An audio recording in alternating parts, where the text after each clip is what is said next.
I'm Jeanette Pincus, and I've got the pleasure today to interview Lowell Michaelson. It's December 4th, 2023. Lowell, I'd like to start just to get a little bit about your background. I'm from San Antonio, Texas, born and raised. Grew up in a very reform community in San Antonio. And when I was in high school, I was very active in BBYO. And we used to come to Dallas because our sister chapter, which is Jimmy Sheps, was here in Dallas. And we met a lot of people at different conventions, BBYO conventions. There was a big convention, trying to go back, I think it was like 1976, going pretty far back, and met lots of people from Dallas and Houston. And I just actually fell in love with Dallas because we came up for the BBYO Sweetheart Bow dance, and that was around 1976 and 77, and came to the JCC and in the area that we're in right now, and I just thought Dallas was really cool. And upon graduating high school, I had an opportunity to go to a college here in Dallas called Northwood University. It specialized in free enterprise philosophy, which I'm very big on, entrepreneurship. And they had a hotel and restaurant program, which was called a 2+2, meaning you can get an associate degree in 2 years and you could go on for a bachelor's after 2 years. So I did that program. I did 2 years. I spent a year or a semester in Europe on my sophomore year. I was abroad for the first part of the sophomore year in France. I was in Paris and in Tours, which is in the Loire Valley. And wasn't only emphasis on cooking. People think that that was my degree, was cooking, but it was really more of hotel and restaurant management. I had to spend one night being a night auditor here in Dallas when I was a freshman or sophomore, and it was at a Ramada Inn on Mockingbird Lane, right by the airport, Love Field, and I had to stay there all night long with the night auditors, and knew immediately I didn't want to be in the hotel side of the business, so I focused on restaurant.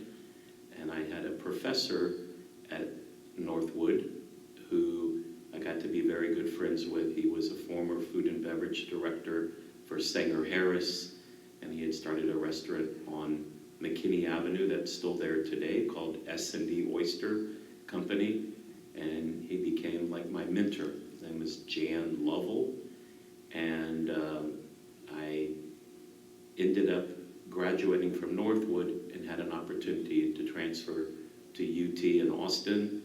So I went to UT for my sophomore and junior year and loved it.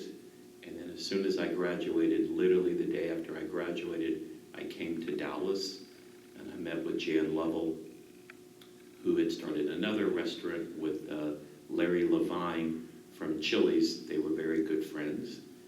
And he said, I don't know what your fit's going to be, but I kind of think you should be in the catering business. And I wasn't ready yet to go into the catering, so my first job was with Sakowitz when they moved to the Village on the Parkway. And I was the food and beverage director. And it was a very interesting experience working for Sakowitz. I met Mr. Sakowitz III, the grandson of the founders, and I ran the restaurant upstairs in that store, trained in Houston, and it was more of like a ladies' tea room. And we did a little bit of catering, which I didn't really know much about. And I ended up meeting Nancy Brinker. We ended up doing a catering job in her home. And she said to me, you need to meet my Norman, is what she called him, my Norman, as in Norman Brinker. And I met with Mr. Brinker, had no idea who he was, and he's the founder of Steak and Ale restaurant, which later sold to Pillsbury, was part of Chili's, grew the company huge, but he was an avid polo player. So they had a club a polo club here in Plano called the Willow Bend Polo Club. And so I went to meet with Mr. Brinker in his office, and he said, why don't we put you at the Polo Club? So I left Sakowitz, went to work at the Willow Bend Polo Club, which was fascinating. This was in the early 80s. And one evening, Mrs. Brinker said to me, you know, you really don't fit in here. I think you should start catering. And maybe the club can start do catering off-premise for some of our members. And to make a very long story short, I did that for just a little while and then started my own catering business. It was called Catering by Arthur, officially started in 1984, and I was not a kosher caterer. Didn't know anything about kosher catering and was doing my own non-kosher beginning in, like I said, 1984. My dear cousins who live here in town, she's since passed away. Barbara Rabin is my cousin, and she kind of introduced me to more of the community, and she had some parties, and little by little I started growing and growing, got a facility, and fast forward about 9 years later, I was catering, or got called to do an event that needed to be strictly 100% kosher, and I went over to Congregation Shari Tefillah, and I went in their kitchen, and I met Rabbi Howard Wolk, and he begrudgingly said I could do this one event, but that would be like my one and only, because I was doing non-kosher, and it was successful, that one event, and I started to do a little bit more. He let me come back, and then about the same time that this started, around 1992, the organization called DATA, Dallas Area Torah Association, they came and started in Dallas, and we were sharing common space in the synagogue. They were on the other side of the wall in the room learning called the Beis Medrash, and I was over there on their side in the kitchen, and they would come over and see what I was doing, these young men. I had no idea who they were. I would jokingly say, you were here yesterday, you're here today, you're here every day, you guys are wearing the same clothes, you're doing the same, don't you work, don't you do anything? And they said, oh yes, come on in, we're learning Torah, let us explain it to you. And then they asked me to cater some events. And again, I didn't know very much about kosher. And they're still here 30 years later, and I started catering. And about 3 years or 4 years after I started working with data in the Orthodox community, I was asked by Dallas Kosher if I would consider going 100% kosher. At the time, it made up about 15% of my business, and then the 85 was non-kosher. But I started learning, and not just learning about kosher, but more about Judaism, and I decided to take the leap of faith, as they say, and in 1993, we went exclusively kosher, which was a huge, huge step of, like I said, a leap of faith to see that I could really survive, and it's just been an amazing journey and experience. There's a model in New York, or in the tri-state area, that caterers are allowed to go into different hotels in partnership with the hotels, because the hotels don't have full-service kosher catering, so they let a kosher caterer come in to their hotel. And I went to New York and I inquired about some different hotels, got some information, never really did anything with it. And then a lady called me from the Intercontinental Hotel, which was on the Dallas Parkway, which is now the Renaissance Dallas Addison. And she said, I'm still friends with her. She's still in the business today. She said, hey, we're always dark on Sunday. We never have anything going on. Maybe we could work a partnership where you could bring us maybe some weddings and we could work together. And that was about 28 years ago. And we did a wedding. and it was just a huge success. And so now my main format is that we go to almost every single major hotel in the Dallas-Fort Worth area. We've been to Houston, San Antonio, Austin. I've been far as Miami. We just recently did one in New Orleans. So I work with the hotels and also museums and catering halls and venues, and they enjoy the partnership of a kosher caterer coming in. That's terrific. I know that you had mentioned to me about some influences that you had, and you had, before that, I know you had told me a story about Naomi Sharp when you were starting to get into the business too. Well, I was told that there were three ladies, they were called them caterists. Never really know if that's a real word or not, but there were three ladies that were doing catering at three different synagogues. Temple Emmanuel was Naomi Sharp, and at Tiferet Israel was Miss Bertha Spiritus, and at Shereth Israel was Zella Sobel. And so the three ladies, I found out later, went to all three synagogues, but they kind of based everything out of each of those synagogues. And they pretty much had the market on the catering. Now, I really didn't compete with them because I was doing non-kosher and things like that, but I met each of them, and it was very interesting and wonderful people. I got very close with Zella Sobel, bless her heart. She was just the sweetest, and she would always say to me, one day you're going to just take this, one day it's going to be yours. And I did begin catering a lot over at Shereth Israel, and so they were fascinating. I think they were around since the early 50s, 60s, 70s. I would meet people and plan a bar mitzvah, and the father would say, now, Naomi's going to do, or Zella's going to do our Friday night dinner, but you're going to do the lunch because she catered my bar mitzvah, or my baby naming, or my bris, or something like that. And you'd also mentioned some influences. You had Aunt Socorro was someone Right. special to you. So one of the very first catering jobs I did, probably, and again, we're talking about 1984, maybe 85, I met a lady named Aunt Socorro, of blessed memory, went to her home, and she had a cocktail party for a friend of mine from San Antonio that was getting engaged, and that was the connection. She said, I'd like to give you some business, you're new, upcoming, and again, I was probably 23 years old, and she was a very elegant, very classy lady, and she said, now, I need to explain something to you. I said, okay. She said, I want you to give back to the community when you can.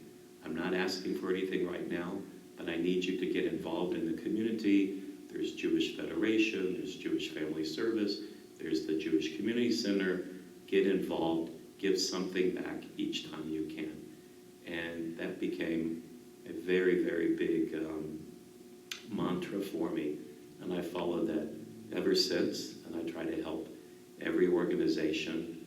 Currently, we're very active with an organization called Bikur Cholim. It's taking meals to people that are in hospital or coming home from having a surgery or convalescence. So we make up meals, and we have people that deliver them. It's kind of like a Meals on Wheels, but it's for people that have recently been in the hospital, or like I said, are recovering. And it's every single day we're making up meals. We put them into a freezer or refrigerator. We have volunteers that come pick up.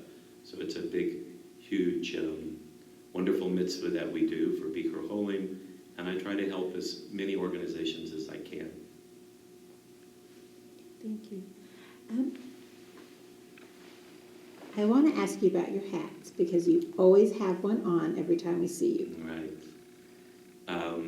I just have a fascination with the movies from the 40s, 30s and 40s, and I always like seeing gentlemen dressed with hats on in all the shows and the movies. And even at like baseball games, you can see old footage of Yankee baseball games. men are in coat and tie with a fedora hat on. And I started wearing hats about 35 years ago, and someone said, you know, some people can wear hats, some people can't. I guess I can, and I've been wearing them. So I enjoy all my different type of hats. Going through what you said, it sounds like you really have enjoyed being in this community, and you've done so much for the community and been involved with everything. Has there been any challenges that you've had I would say, because we're so diverse in the community, anything that seems to come up, or any anecdote or story or something that you can share? Challenges? Plenty of challenges. Starting a small business, and even though I had a degree in business management, no college course can prepare you for starting your own business, being an entrepreneur. I've had every challenge you can possibly imagine. I tell people we've probably been through 7 recessions, everything that's gone on in the economy, 9/11, with what happened, COVID. It's just been unbelievable, the challenges we've had. I've had just many, many challenges. Thank God no lawsuits. Probably one of the more difficult things for me would be sitting down with somebody and they start telling me about a menu that they want, and I have no idea what they're talking about. They're telling me a recipe. I have no idea what they're talking about. I once sat down with a gentleman, he's from Israel, and he started telling me all about what he wanted, all the different salads on the table, and I thought, salad, lettuce, green salad, and he's like, no, salads. And he was telling me about all these different tabbouleh and hummus and mabuka and baba, and I didn't know a clue what he was talking about. And he was using words like the shish kebab and the pronunciation. I don't know what he's talking. So we'd have to go back and research and try to understand. Just learning so many different Jewish terms and Jewish cooking and things like that. I didn't even know what cholent was when someone first asked me for cholent, and herrings and matches herring. One time someone said matches herring, schmaltz herring. I didn't know what any of these things were. Like I said, I'm from San Antonio, had a very Reform upbringing. I knew what matzo ball soup was. And people would always say, you need to go to New York and you need to see what a real smorgasbord is, what a real wedding is. And I didn't know any of these things, so I would go learn and travel up there and see. And occasionally someone would invite me to a wedding, and I'd say, I'm coming to the wedding, because I wanted to see what was all about with the New York experience of the carving stations and the full smorgasbord type thing. So many, many challenges, and then learning the quote-unquote like the art of Jewish cooking and what is really Jewish cooking. Is Jewish cooking kosher cooking? Nope, they're completely different. And we had a gentleman who's from, he's Hungarian, came and spent some time with us, and he taught us how to make authentic potato kugel and Luxem kugel, and just different kind of Jewish delicacy type things. So in closing, is there anything else that you think you'd like to share? There's so many things I could share. Walking in here today, when we started our interview, we walked through and I see so many different faces here at the JCC that I actually have a connection with. And when I think back that I came here the day after I graduated from University of Texas, got in a U-Haul van, came here, I knew less than 5 people. Again, I had cousins that live here, but I really didn't know that many people. I remember coming to the Jewish Community Center, could not afford a membership. I asked for a student membership if they had something here. I don't know if I could even afford that, but I came here really with nothing, not knowing anybody. And to walk in today and know so many wonderful people, seeing Rochelle Weiss-Cranes sitting in the lobby, who's in charge of the cultural affairs here, done so many different events for JCC. They have such a special place in my heart. The Jewish Family Service, Federation, all the different synagogues that I've catered into, and just met amazing people. So I don't feel like I'm just offering a service in a community. I take great pride in knowing that I'm part of a community. And that's probably my greatest joy and happiness, knowing that I became a part of a community that I didn't grow up here. So that's something I'm very proud of. Well, I want to thank you. You really have made a wonderful contribution to the Dallas Jewish community. We really do appreciate you. And thank you so much for sharing your story with us today. My pleasure. And I love doing things for the Dallas Jewish Historical Society, too. Thank you.